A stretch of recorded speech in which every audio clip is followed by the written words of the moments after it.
Folks, welcome back to another episode of Ranch Rehab. And today, I'm gonna step outside my wheelhouse. I'm gonna do a job that I haven't done before. Oh no! And that is, I'm gonna replace the sign out next to the road.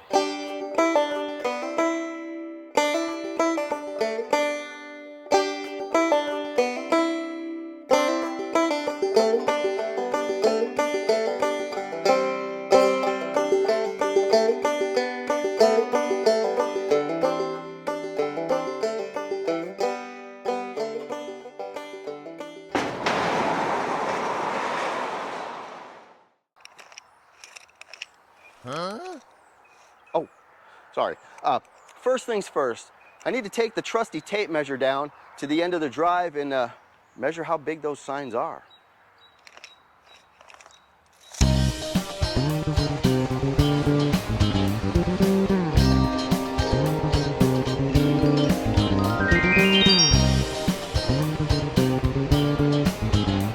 I'm not gonna duplicate this area up top, but I think we're gonna go pretty much with a more rectangular sign for each side.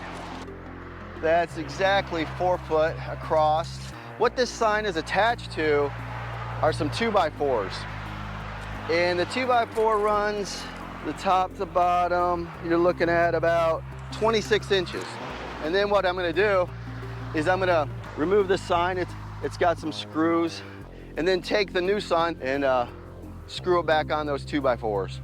Wait, don't you go anywhere without liking, subscribing, commenting, all those things.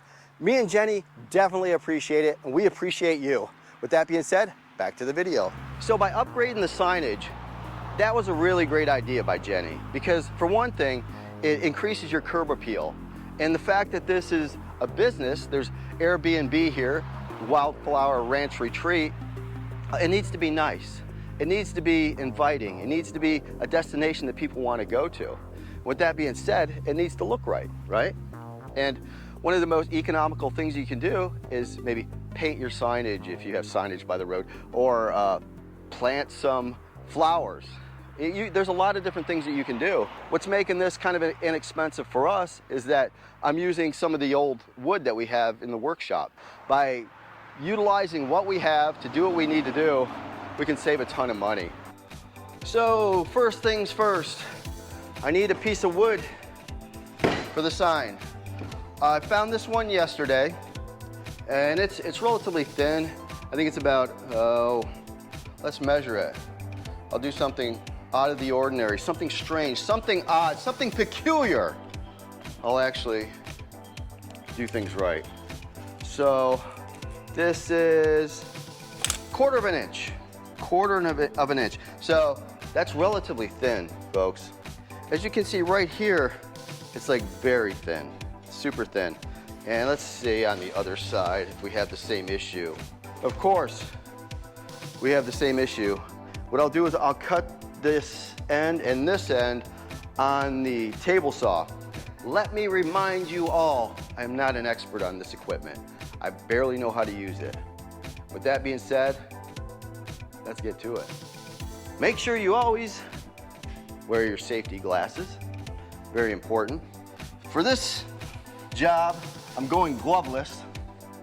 And essentially what I'm gonna do is I'm just gonna trim off these thin edges right here.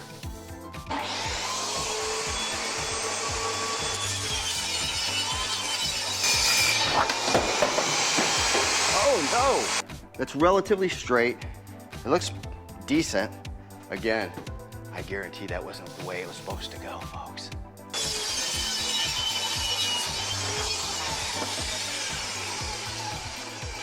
That's not half bad. I want to add a 1x1 piece of wood all around here, and I'm going to cut the edges at a 45-degree angle on the compound miter saw. And basically I'm going to frame the front face of the sign. I've got several 1x1s over in this area of the shop. Let me pick one. As you know, last time I was getting wood from these shelves the wood fell on me. Hold on.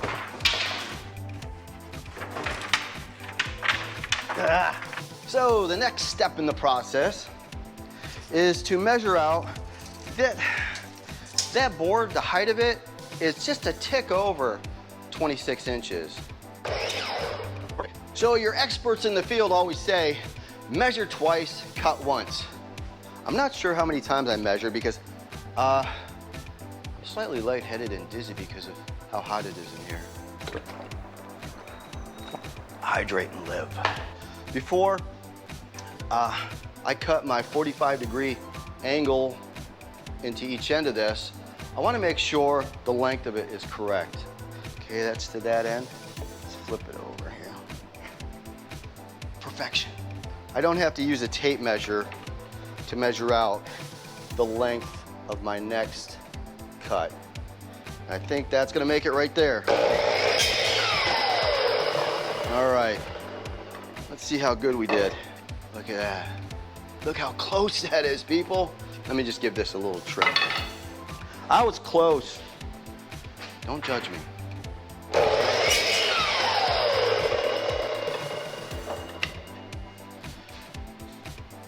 Oh yeah, that's good enough. Next up, need to mark off.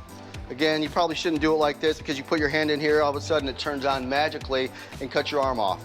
So, on some things, don't do what I do what I say. Other things you can do what I do, it's okay. All right, we wanna go 47 inches. We're gonna cheat a little bit. I'm not gonna mark this at all. I'm gonna eyeball it. How's that? Wow.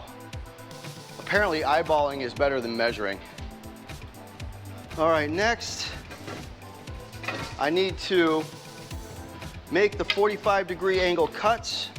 I'll rotate this around to 45 degrees, lock it in place. Nice, look it, we've got an upgrade. Upgrade with Powerade. Nice. This will keep me going longer. Okay, remember that when we place this piece of wood on our board, we want to make sure these ends here, this end here, and this end here are equal to the length of the board. If not, it's not going to be the right size at all. It's not going to fit. The joints aren't going to fit together like a picture frame. All right, let's see if I measured correctly and I cut correctly. That'd be amazing, wouldn't it? And you know what? It's perfect. Look at that. Right to the end, right there. See that? It lines up right to that corner. Lines up right to the corner. Yes!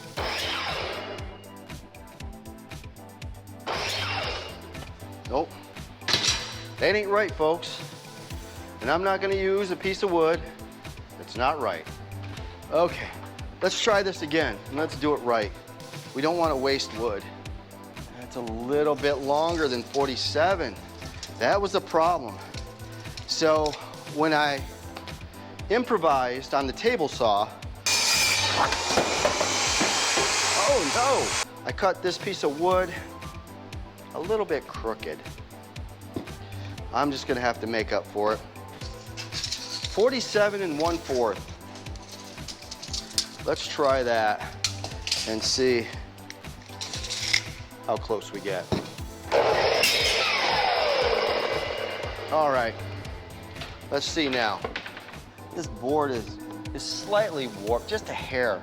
If I put curve against curve, then it's more flush. There it is, perfect. Perfection, folks. Okay, let's see how everything lines up. Imagine that. It looks good.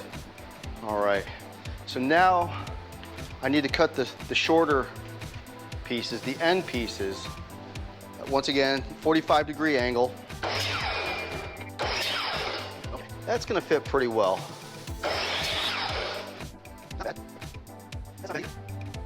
Put those ends together. That's not bad at all. Like I said, I mean, I don't need perfection on this job. I want to do a good job. We try our best to make it look good. Now, if this was going inside the house, that's another story, right? It has to be perfect. But since this is outside, it's a sign, it just has to look really good. So the ends butt up relatively good, right? It's not bad. It's not perfection, right? It's not perfection, folks. So you professionals, don't judge me. Next up is I need to screw these pieces, these outer pieces into place. And then I'm going to flip it over and put some nails in there, just to give it some more support, to make sure that they're attached reasonably well.